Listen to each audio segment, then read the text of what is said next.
नमस्कार। स्वतंत्र भारत 75 मालिका में हमने अभी आप सब जैसे जानते हैं कई सारे विषयों पर व्याख्यान हुए। अनेक ज्येष्ठ और बहुत ही अच्छे व्याख्यातों के व्याख्यान हुए। इसी श्रृंखला में आज हमारे साथ है रवि जी सावर्डीकर। सर, आपका बहुत बहुत स्वागत है। ये मालिका विवेकानंद केंद्र कन्याकुमारी और विवेकानंद प्रबोधिनी मुंबई, इनके दोनों के तरफ से ये शुरू है पिछले 15 अगस्त 2021 से। रवि जी का अल्प परिचय मैं दे रहा हूँ।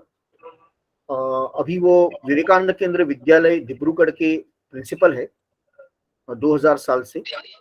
और आप सब लोग जानते हैं विवेकानंद केंद्र के ईशान्य भारत में कई सारे स्कूल्स है। बहुत अच्छा उनका कार्य वहाँ चल रहा है। उसी का एक भाग ये विवेकानंद केंद्र विद्यालय भी है। और डिब्रूगढ़ का विद्यालय एक बहुत ही उसमें से महत्वपूर्ण विद्यालय। इसके पहले रवि जी माजुली, जो एक आइलैंड है, बिगेस्ट आइलैंड, वहां पर एक विवेकानंद विद्यालय, वहां पर वो प्राचार्य थे। और उस दरमियान उन्हें वहाँ के एक जो संत है श्रीमद शंकर जी, उनके बारे में उन्होंने काफी अध्ययन किया, उन्हें पता चला उसके बारे में। और आज उसी विषय पर वो हम सबको बता रहे अधिकारिक उनके बारे में ज्ञान हम लोग इसे प्राप्त करेंगे। रवि जी, आपका बहुत स्वागत है। कृपया आप शुरुआत कीजिए। नमस्कार। मैं सन 2000 में विवेकानंद केंद्र कन्याकुमारी की जो विद्यालय है उनके साथ मैं शिक्षक के रूप में जुड़ा। और 2002 में मुझे विवेकानंद केंद्र विद्यालय माजुली में प्राचार्य होने का मौका मिला और मैं असम में पहुंचा। पहले मैं नागालैंड में था 2 साल। माजुली जगत का सबसे बड़ा नदी द्वीप है। यह जैसी उसकी विशेषता है, उसके साथ साथ माजुली यह महापुरुष श्रीमंत शंकर देव जी, इन्होंने जो वैष्णव धर्म, जिसको एक नाम शरण धर्म ऐसा कहते हैं, उसका एक प्रमुख स्थान है। और वहां बहुत सारे सत्र है। सत्र क्या है वो तो हम देखेंगे ही। और वहां जाने के बाद मुझे यह सब विषयों के बारे में, उनके श्रीमंत महापुरुष श्रीमंत शंकर देव जी के कार्य के बारे में कुछ जानने का मौका मिला। और मैंने सोचा कि यह जो कुछ थोड़ा बहुत मुझे समझ में आया है वह आप सब लोगों के साथ में शेयर करूं। इसीलिए मैंने आज यह विषय लिया है।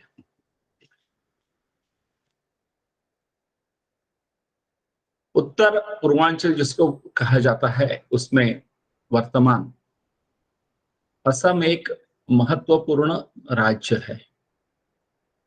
और असमिया संस्कृति जो है वह भी बहुत विशेषताएं रखती है।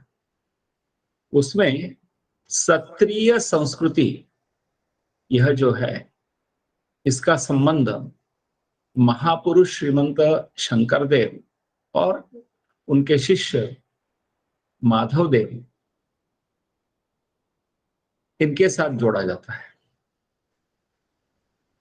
हम देखेंगे ये श्रीमंत शंकरदेव जी का यदि हम व्यक्तित्व का विचार करते हैं तो ये बहुत ही अच्छे संगठक जो है वो करके जाने जाते हैं। लेकिन क्या वो मात्र संगठक है? चलिए हम देखते हैं। हम उनको गुरु के स्वरूप में मान सकते हैं, धर्म सुधारक भी थे, योगी भी थे, भाषाविद थे, साहित्यिक थे, संगीतकार थे, कवि थे, संगीत वाद्य निर्माता थे, बुनकर थे, संस्कृत विद्वान थे, समाज सुधारक थे, चित्रकार थे, यात्री थे, निर्देशक थे, मूर्तिकार थे, नाटककार थे, नर्तक, नृत्य रचनाकार, वास्तुकार, नर्तक और अभिनेता। ऐसे उनके व्यक्तित्व के बहुत सारे पहलू जो है हमें देखने के लिए मिलते हैं। श्रीमंत शंकरदेव, इनका प्रभाव पूरे नॉर्थ ईस्ट में है। असम में विशेषतः जो एक नाम शरण धर्म है, इसी से ही असमिया संस्कृति की पहचान जो है वो होती है। माधवदेव उनका स्तवन करते समय में ऐसे कहते हैं, जय गुरु, मैं अभी इसका ये तो असमिया में है, लेकिन मैं जो है उसका प्रोनाउंसिएशन यानी आपको समझने के लिए वो देवनागरी स्क्रिप्ट में दिया है। यहाँ श को ह करके बोलते हैं, जय गुरु हम कर सर्व गुणा कर जा करे नाही के उपाम, तो हरि चरण को रेणु पत कोटि बारेक करहु प्रणाम। उनके चरण को वंदन करते हुए मैं उनके जीवन के बारे में कुछ कहना चाहूंगा।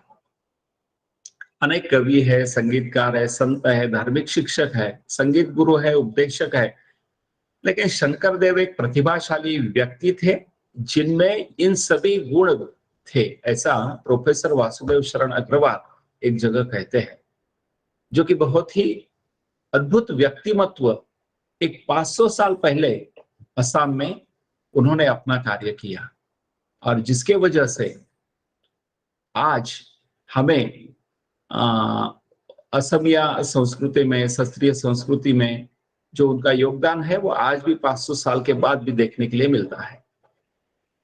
जब श्रीमंत शंकरदेव संत का इनका जन्म हुआ, उस समय की असम की रचना यदि हम राजकीय तरफ से देखते हैं तो ऐसे देखने के लिए मिलता है कि वहां अहोम राज्य था, चुतिया राज्य था, कामाता राज्य था और इसमें ही 12 भूइयां ऐसा एक राज्य था जो जिसमें शंकरदेव, जो श्रीमंत शंकरदेव इनका जन्म हुआ। भूइया परिवार से थे। उनके पूर्वज जो है वह गौड़ देश से आए थे, गौड़ प्रांत से, गौड़ राज्य से कह सकते हैं, और वो यहां बसे। भूइया यानी आप जमींदार करके बोल सकते हैं, और जमींदार जो है वो खेती तो करते ही थे, लेकिन जब जब आवश्यकता पड़ती है तब तक वह युद्ध करते हुए भी अपने समाज को, अपने राज्य को बचाते थे। ऐसे ही जो भूइया जो पूरा जाति है उसमें शिरोमणि भूइया पद जो है शंकरदेव जी के खानदान में था। उनका जन्म 1449 में हुआ। उनकी पूरी आयु जो है वो 120 साल की रही, और ये 120 साल जो है उसके यदि सपोज हम देखते हैं तो 3 उसके काल आते हैं कि 3 जगह में ज्यादातर उनका निवास हुआ। एक बरदोवा में हुआ जो असम में नगांव के बाजू में है, वहां वो 67 साल तक थे। धुआहाट जो माजुली के बाजू में था, अभी ब्रह्मपुत्र में लुप्त हो चुका है, वहां उनका 23 साल का निवास रहा, और कोच बिहार में उनका 22 वर्ष का निवास रहा 90 साल के बाद।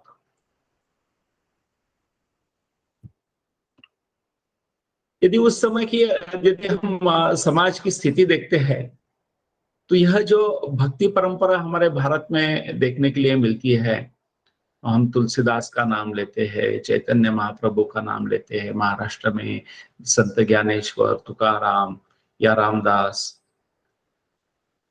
तिरुवल्लुर, ऐसे ऐसे ही परंपरा में महापुरुष श्रीमंत शंकर देव जी का नाम जो है वह महत्वपूर्ण है। लेकिन इनके बारे में मुझे जो जानकारी हुई वो माजुली में हुई। मैं एक छोटा सा प्रसंग बताता हूं कि वहां जो प्रार्थना स्थल होता है उसको नामघर कहते हैं। वहां में मैं भावना यानी एक नाटक का प्रकार देखने के लिए गया था, और ये भावना जो है वो भागवत पुराण की जो कथाएं हैं उसके ऊपर आधारित रहती है। रामायण के ऊपर भी होती है, महाभारत के ऊपर भी होती है। तो ऐसी ये पौराणिक कथाएं जो है उसमें से एक कथा चल रही है, शायद राम विजय नाटक था जिसको अंकिया नाटक कहते हैं। श्रीमंत शंकर देव इन्होंने उसकी रचना की थी।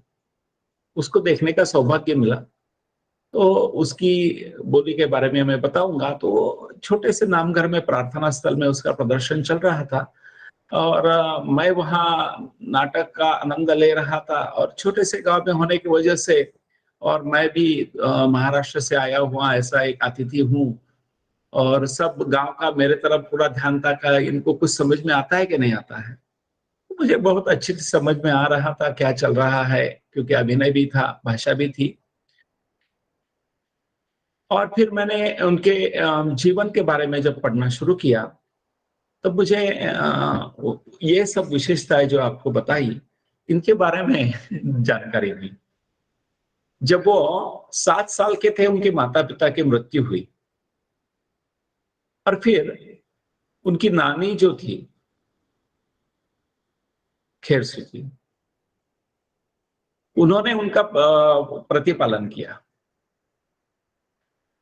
और वो खेलने में मस्त रहते थे और पढ़ाई की तरफ उनका कुछ ध्यान नहीं था। एक दिन दादी उनकी बहुत ही गुस्सा हो गए और बोली कि हमारा जो खानदान है वह कितना महत्वपूर्ण खानदान है भुइया परिवार में, और हमारे पास बहुत सारी जिम्मेदारी है। यदि विद्या ग्रहण तुम यदि नहीं करोगे तो ये सब जिम्मेदारियां कैसे निभाओगे।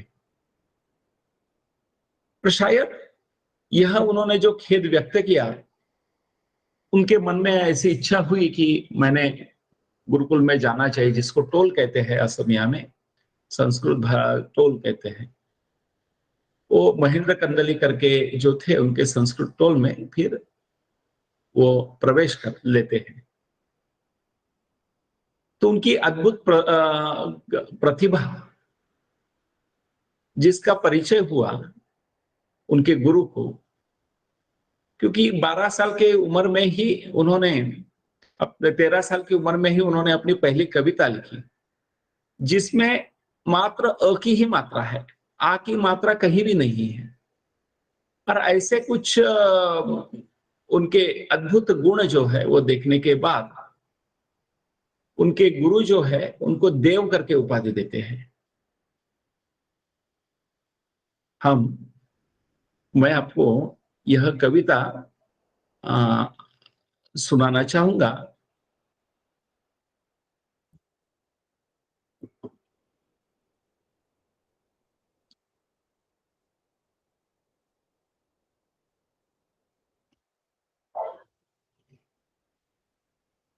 मेरे ही एक छात्रा ने गाई है। कृष्ण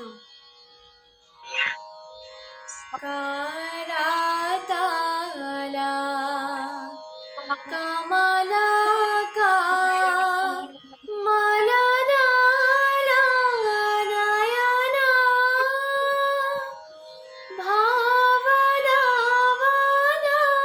वनागा हनवाना हायाना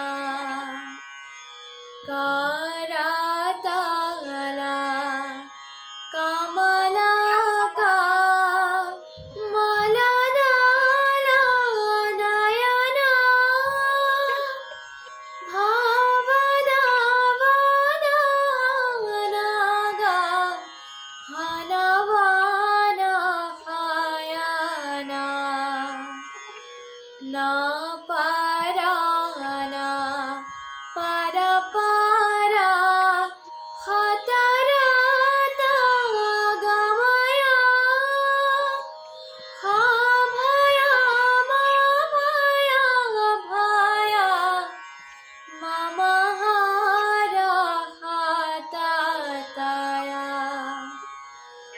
तारा वरशारा हतदाशा वदना खगशारा नागधारा फलधारा कायाना जगदाघा मपहारा भवमाया तरना परपदनयकारा कमला जनायना परपदनयकारा कमला जनायना करातला कमलाका मलदानयना भावदाव दानागा हनवाना खायाना।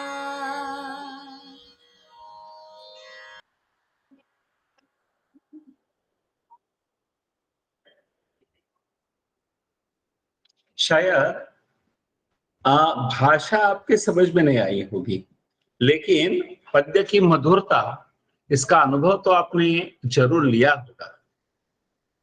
यह जो पद्य जो है वह असमिया भाषा में उन्होंने लिखा, जिसमें कोई भी मात्रा लगाई नहीं है। आ की मात्रा, ई की मात्रा ऐसी कोई भी नहीं है। और ऐसे यह प्रतिभाशाली श्रीमंत शंकरदेव 17 साल में अपनी शिक्षा पूरी कर लेते हैं और घर में आते हैं। उनकी दादी केरसुती उनका बड़ा प्यार से स्वागत करती है और बड़ी प्रसन्न हो जाती है। शास्त्रों का चिंतन करके और आजू बाजू में जो समाज है इसका निरीक्षण करते हुए शायद महापुरुष बहुत सारे प्रश्नों का सामना भीतर ही भीतर कर रहे होंगे, क्योंकि उस समय का समाज जो है वह बहुत सारी समस्याओं का मारा था। जैसे कि छोटे छोटे राज्य थे, राज्य अस्थिर थे, राजाओं और सामंतों के बीच में छोटी मोटी झड़पें, लड़ाइयां वो चलती रहती थी। आज ठीक चल रहा है, कल क्या होगा, ये सामाजिक अस्थिर परिस्थिति के वजह से वो भयप्रद वातावरण रहता था। समाज जो है कर्मकांड में, धर्म के दृष्टिकोण से देखते हैं तो कर्मकांड में व्यस्त था। उसमें पुरोहित वर्ग जो है वह समाज का शोषण करता था। यह शोषित समाज जो है वह टूटा बिखरा था। अलग अलग जातियां थी, जनजातियां थी। जातियां ऐसा मैं नहीं कहूंगा, जनजातियां कहूंगा, क्योंकि यह पूर्वोत्तर भारत जो है उसमें जातियों के साथ बहुत सी सारी जनजातियां दिखाई जाती है। शायद विश्व में ऐसा कोई एक जगह इतना होगा कि जहां इतने कम क्षेत्र में, कम भौगोलिक क्षेत्र में बहुत सी सारी जनजातियां मौजूद है। उनकी अपनी भाषा है, उनकी अपनी परंपराएं है, उनके अपने रिवाज है, और उनकी परंपराएं और रिवाज ऐसे है कि शायद दूसरों के साथ कम ही मेल खा रही है। उनमें बहुत सारे संघर्ष हो रहे हैं, और ये सब इसका चिंतन शायद महापुरुष कर रहे होंगे। और उन्होंने सोचा होगा कि मैंने तो विद्या ग्रहण कर लिया, क्या हो सकता है मेरे जीवन का उद्देश्य, और क्या मैं ये ऐसा बिखरा हुआ समाज एक साथ ला सकता हूं। यह सोचते हुए उन्होंने अपना एक प्रथम प्रार्थना स्थल जो है, जिसको नाम घर या कीर्तन घर कहते हैं, उसका निर्माण कराया। और पहला नाटक जिसको चिन्ह यात्रा करके जाना जाता है, उसका मंचन किया। 21 साल की आयु में उनका विवाह होता है। 23 साल की आयु में उनका पहले प्रथम बेटी का जन्म होता है। 24 साल में उनका पत्नी का मृत्यु होता है और उसके बाद वो और ज्यादा सांसारिक जो बंधन है उससे बहुत दूर जाते हैं। और उनके मन में ऐसा ये विचार जो है प्रबल होने लगता है कि अभी मैंने कुछ तीर्थाटन करना चाहिए। लेकिन उनकी पत्नी तो बहुत छोटी रहती है। वो उनकी बेटी तो बहुत छोटी रहती है, ये मनु। और मनु का विवाह जो है वह हरि भुइया नामक एक नौजवान से करते हुए अपने पहले तीर्थ यात्रा में निकल पड़ते हैं। जब निकलते हैं पहली तीर्थ यात्रा, तो 12 साल की तीर्थ यात्रा, यह भी एक बहुत वैशिष्टपूर्ण बात है। कभी नाव से प्रवास करते हैं, कभी पैदल जंगल से जाते हैं, कहीं निवास करते हैं। जैसे कि उन्होंने पुरी, मथुरा, द्वारका, वृंदावन, गया, रामेश्वरम, अयोध्या, सीताकुंड या बद्री के आश्रम, इन स्थलों का तो दर्शन तो लिया है। लेकिन शायद रास्ते में लगे हुए बहुत सारे प्रमुख वैष्णव धर्म के अन्य तीर्थ क्षेत्र, प्रमुख स्थान जो है, उसको भी उन्होंने भेंट दी होगी। इसके ऊपर और संशोधन होना आवश्यक है, क्योंकि उस समय में कोई भी चीज का जिस प्रकार से हम बोलते हैं कि डॉक्यूमेंटेशन होना चाहिए, उस प्रकार से हुआ नहीं है। वह उनके चरित्र के बारे में उनके शिष्यों ने जब लिखा गया है, उसमें जो संदर्भ आता है, उसके आधार के ऊपर ही हमें कुछ अनुमान लगाना पड़ता है।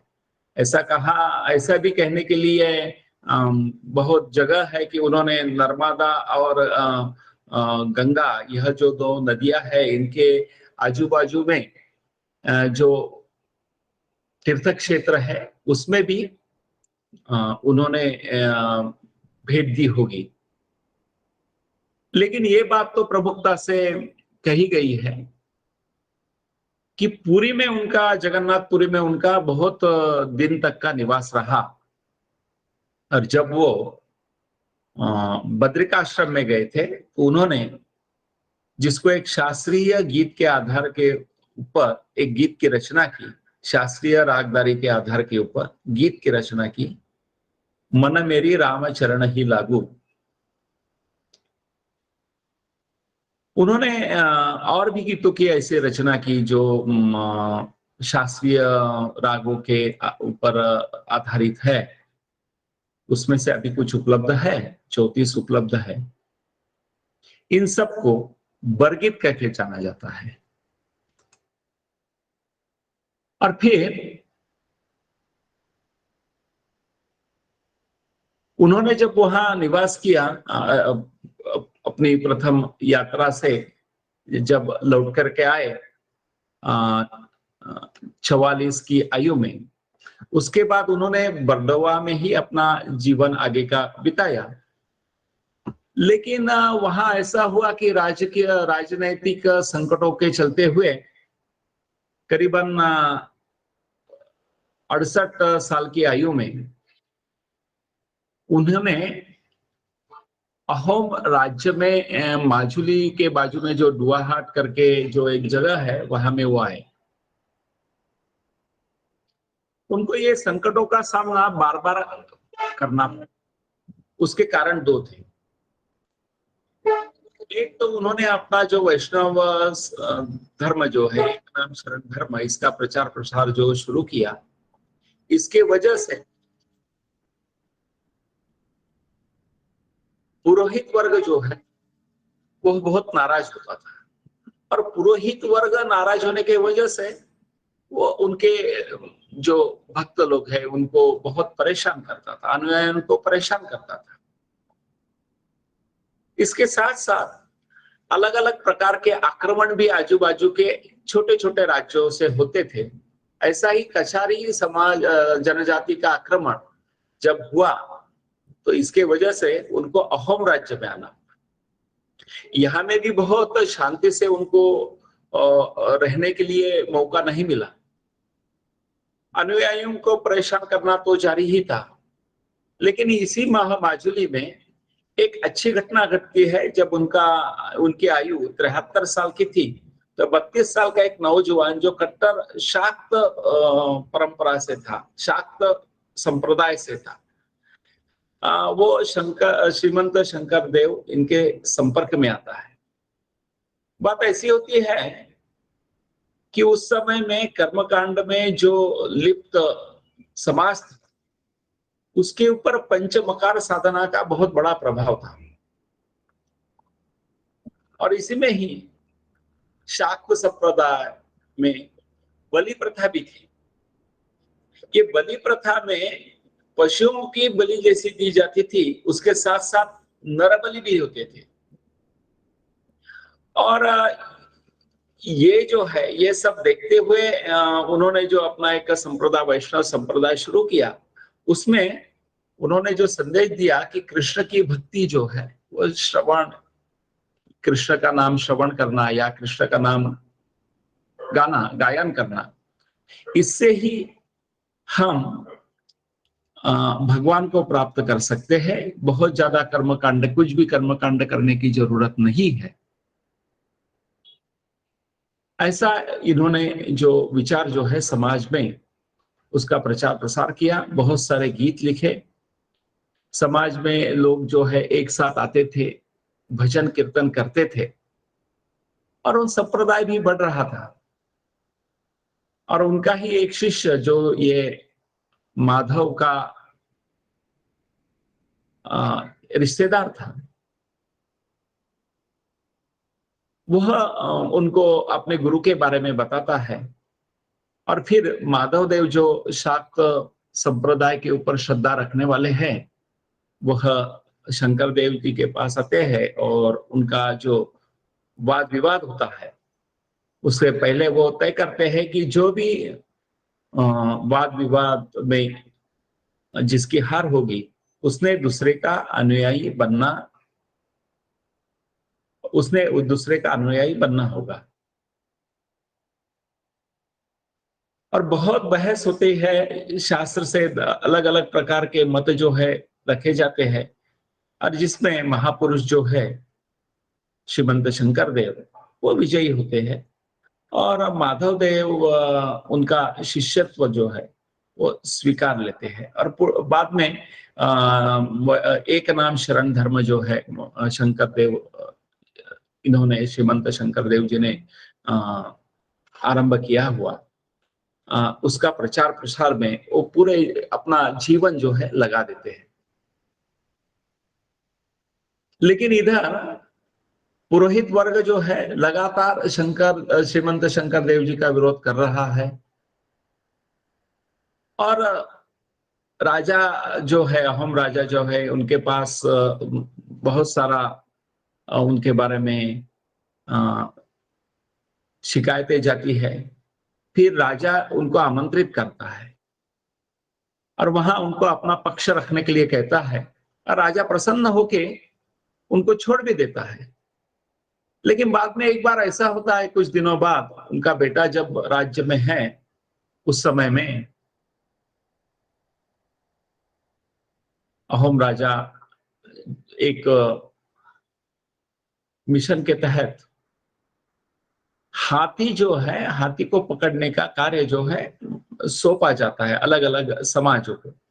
इसमें माजुली में उनका हाथी की रखवाली करना, जंगल से हाथी भाग न जाए, यह जो जिम्मा है यह श्रीमंत शंकर देव, इनके दामाद जो है हरि, इनको दिया जाता है।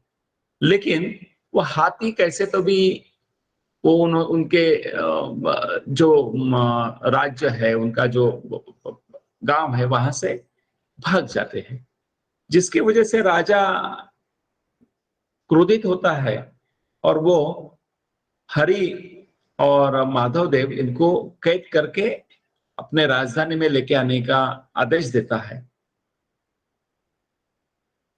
दामाद हरि जो है उसका तो तुरंत ही राजा शिरच्छेद कर देता है, और माधव देव जो एक संत होने के कारण उनको कैद में रखते हैं। 6 महीने तक वो वहां कैद में ही रहते हैं, और 6 महीने के बाद राजा उनको मुक्त कर देता है।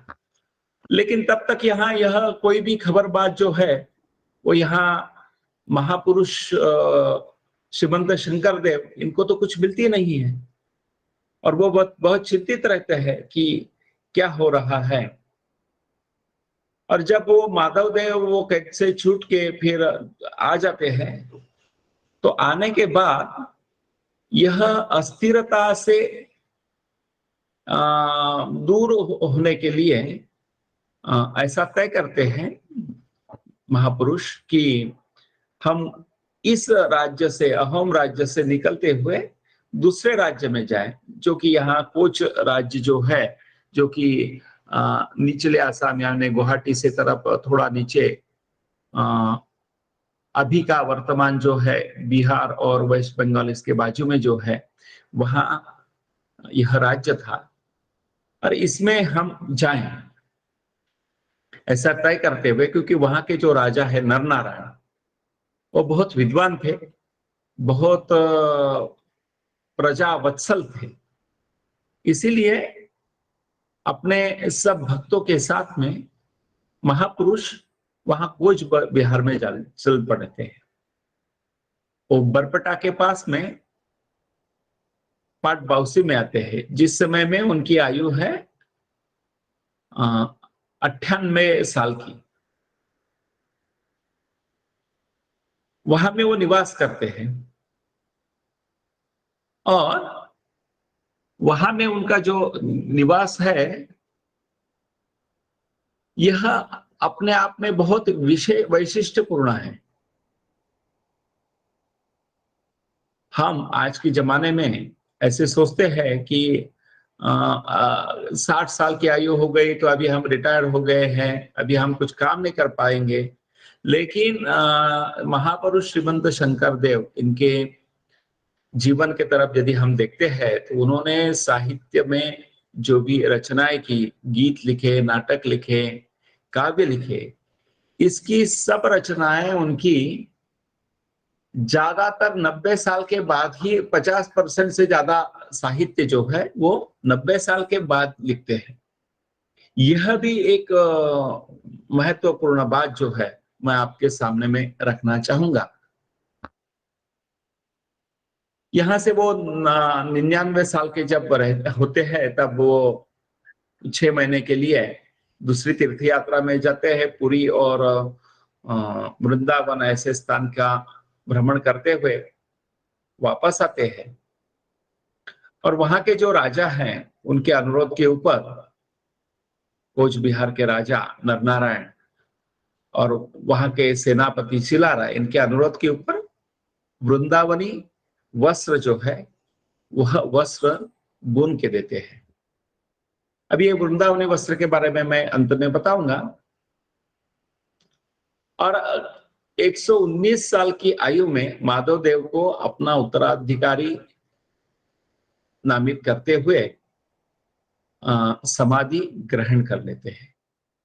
ऐसा एक संक्षेप में हम उनका जीवनी समझ सकते हैं। अभी जो कविता आपने सुनी थी, इसका यह देवनागरी लिपि में मैंने स्क्रिप्ट आपके सामने में रखा है, वो देख के ही आपको पता चलेगा कि यह विष्णु स्तवन में कहीं भी कोई भी मात्रा दी नहीं गई है। यह एक प्रतिभा संपन्न व्यक्ति का एक योगदान हम कह सकते हैं। श्रीमंत शंकर देव जी ने जो वैष्णव संप्रदाय जो शुरू किया, उसका नाम उन्होंने दिया एक शरण नाम धर्म। सामूहिक रूप में कृष्ण की भक्ति और उसका नाम का गायन यह एक शरण नाम धर्म की विशेषता है, जिसको असमिया में चारी वस्तु यानी चार सत्य या सिद्धांत कहते हैं। उसको हम नाम, देव, गुरु और भगत इस नाम से जान सकते हैं। नाम यानी हरि नाम हुआ, देव यानी कृष्ण, यही एकमेव देव, गुरु यानी जो हमें आध्यात्मिक रास्ता दिखाता है वो, और भगत यानी भक्त। ऐसे ये जो चार जो है यह सत्य है, ऐसा एक शरण नाम धर्म में कहा गया है। और उन्होंने जो ग्रंथ रचना की, भागवत पुराण जो असमिया में उन्होंने अनुवादित किया, और कीर्तन घोषा जिसमें उन्होंने बहुत से काव्य जो है वो संकलित किए, काव्य लिखे, उसका ये जो संकलन है वह कीर्तन घोषा के नाम से जाना जाता है। और उनके जो शिष्य है माधव देव, उन्होंने भी जो काव्य किए वो नाम घोषा में अपने को मिलते हैं।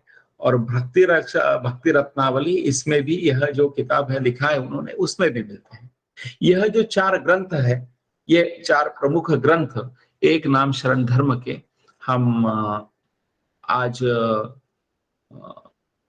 हमें देखने के लिए मिलते हैं। इनका आयुष्य के जीवन के बारे में यदि हम देखते हैं तो कोई भी एक जो तत्व है, कोई भी संगठन जो है, उसका प्रचार प्रसार यदि होना है तो कोई तो भी एक सूत्र होना चाहिए। और यह सूत्र के बाजू में यह जो चार बिंदु है, चार बिंदुओं के ऊपर विचार करते हुए हम यदि रचना करते हैं तो वह जो संगठन है वो बहुत कालों तक विद्यमान रहता है।